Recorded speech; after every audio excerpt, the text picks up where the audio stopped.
me soutenir et vous faire plaisir, je vous invite à jeter un œil à ma boutique. J'y propose toutes sortes de peluches venant de différents univers. Je vous invite également à me rejoindre sur Discord pour discuter, ou sur DeviantArt et Instagram pour plus de contenu. Les liens sont dans la description de la vidéo. Je tiens à m'excuser des bruits ambiants qu'il pourrait y avoir, car malgré plusieurs essais, mes pensionnaires ont décidé que c'était la journée pour faire du bruit, plein, tout le temps. Je m'excuse par avance. C'est bientôt les fêtes, j'espère que vous n'avez pas trop froid, que vous n'êtes pas trop mouillés. Moi j'espère sincèrement qu'on aura de la neige cette année. Vu les températures, alors qu'on est encore techniquement en automne, j'ai bon espoir. Comme vous pouvez le voir, j'ai fait mon petit sapin, que je trouve très joli, très mignon. Ce n'est pas mon sapin principal, puisqu'on a pu enfin acheter un grand sapin, vu qu'on a une maison. Ça va être chouette, ça va donner joli. Mais je trouvais qu'il était mignon et que ça ferait un bon décor pour la saison, pour habiller un peu mes vidéos. Dites-moi dans les commentaires si vous trouvez les quelques références qui y sont cachées. Des références assez connues quand même, j'espère que vous trouverez. Nous nous retrouvons donc aujourd'hui pour un nouveau livre, une nouvelle critique. Il s'agit de L'amulette de Samarcande de Jonathan Stroud.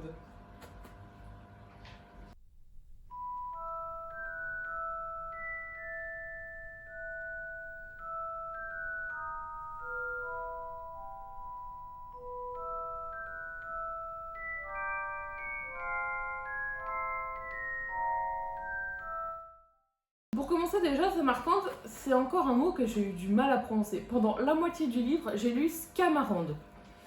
Et puis à un moment, je l'ai relu attentivement et j'ai dit « Ah, oups, c'était Samarcande et pas Scamarande. » Bon. Je vous assure, je ne suis pas dyslexique, mais parfois je me pose la question. Alors, que se passe-t-il dans l'amulette de Samarcande? L'histoire se passe dans un Londres du XXIe siècle, alternatif, on va dire. Parce qu'il n'y a pas de technologie, le wifi, les téléphones, la télé, tout ça, ça n'existe pas. Par contre, il y a de la magie. Une magie assez spéciale, on n'est pas sur quelque chose de classique, potion, baguette magique, Harry Potter.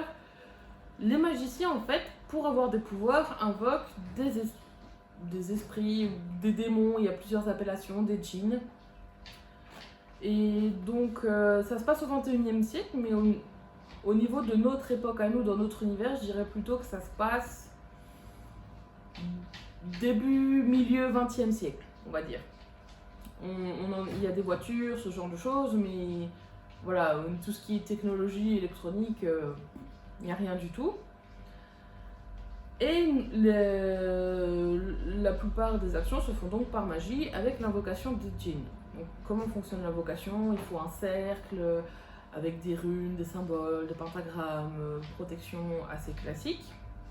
Et puis des formules qui peuvent se déclamer dans plusieurs langues, mais qui doivent être strictes, sinon le djinn vous attaque. L'histoire commence avec un jeune apprenti qui se nomme Nathaniel et qui invoque un djinn de catégorie assez élevée. Ce qui est assez surprenant puisque apparemment, d'après le djinn qui a un humour et un orgueil assez particulier, peu de gens peuvent l'invoquer. Bon. Donc ça commence comme ça.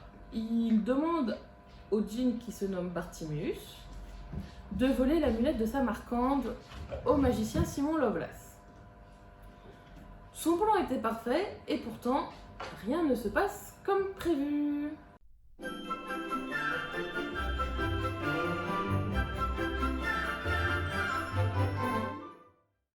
Les points positifs de ce livre.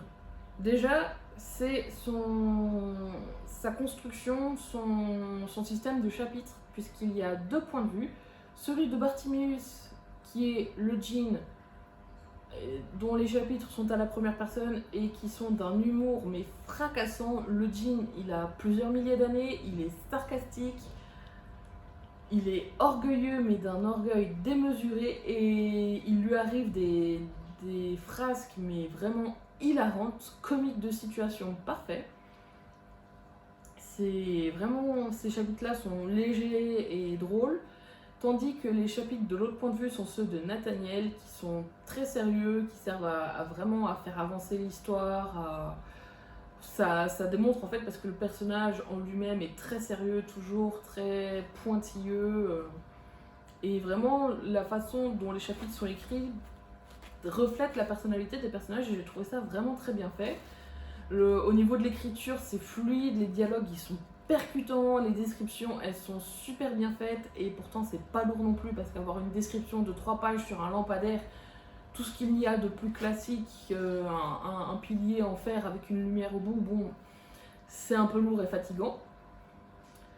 Là vraiment les descriptions elles sont pile ce qu'il faut sans être trop lourdes et elles décrivent bien l'ambiance et les lieux de cet univers parallèle. Donc vraiment c'est très top. Un autre de ses points positifs, c'est qu'au niveau de l'intrigue, au début ça commence vraiment tout doucement, c'est un gamin qui veut jouer une frasque à un autre sorcier. On se dit bon c'est mignon, voilà ça commence, il n'y a pas de monde à sauver, il n'y a pas de je suis l'élu, je dois sauver le monde, c'est vraiment mignon tout plein. Et puis au fil de l'intrigue, on se rend compte qu'en fait cette petite frasque de rien du tout, elle a des conséquences beaucoup plus graves. Et au niveau de l'évolution, voilà, on arrive à un climax monstrueux et qui reste pourtant bien amené. Donc au niveau de la mise en place de l'intrigue, c'était top. Et puis également, on a au fil de l'histoire des intrigues secondaires qui vont être, je pense, développées dans le tome 2, qui ont été amenées ici, qui sont très intéressantes et qui donnent envie de lire la suite de manière assez naturelle et sans avoir à se forcer. C'est quelque chose que j'ai bien aimé parce que au niveau de la fantasy, dernièrement, je suis plutôt sévère puisque j'en ai lu énormément et les derniers livres que j'ai lus m'ont vraiment déçu. Soit j'ai deviné la fin, soit c'était classique, vu, revu et revu. Et ici, c'était pas le cas, tant dans la manière dont la fantaisie, la magie est amenée, que dans l'intrigue proposée. Au niveau de la magie, on est sur quelque chose d'assez différent, puisque les magiciens n'ont pas leur propre magie à eux. Pour avoir des pouvoirs, ils doivent invoquer des djinns. Donc c'était un système assez intéressant. Et voilà, ça, j'ai bien aimé pour tous ces points, pour tous les points que j'ai présentés, la fantaisie, l'intrigue, les points de vue. J'en attends pas moins du tome 2.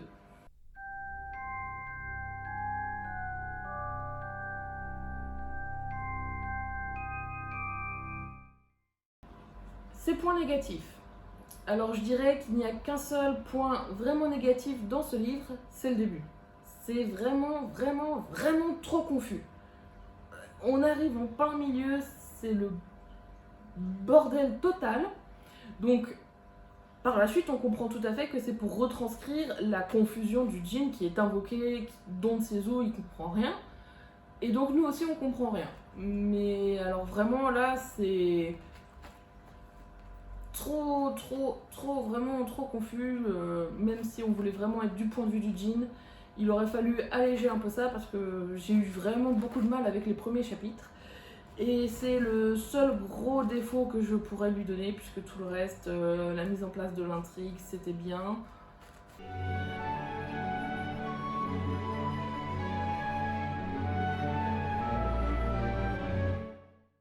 En conclusion, qu'est-ce que j'ai pensé de ce livre ?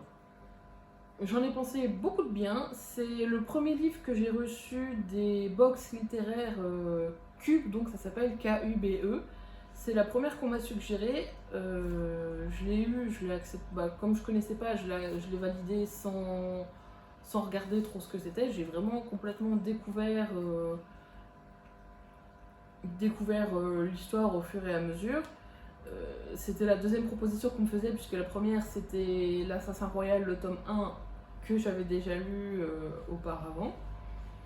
Et là, voilà, j'ai bien aimé vraiment ce livre-là, malgré le début très confus. C'est le genre de choses qui pourrait rebuter certaines personnes, c'est pour ça que je vous le dis, si vous voulez lire, accrochez-vous, passez les 2-3 premiers chapitres, et après ça va mieux vraiment, et ça devient tout de suite plus fluide, plus simple à lire et à avancer. Voilà, et puis vraiment les deux points de vue c'est un régal pour l'esprit, pour la lecture.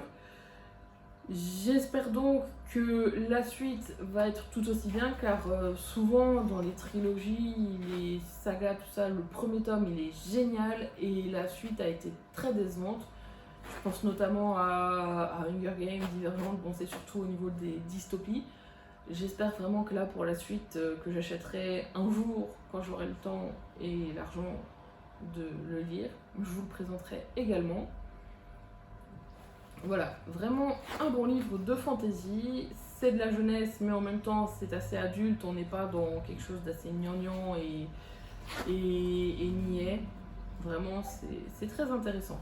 Sur ce, je vous souhaite un bon samedi, un bon week-end et une bonne semaine pour la semaine à suivre. A bientôt pour une prochaine mission et ciao la SPL!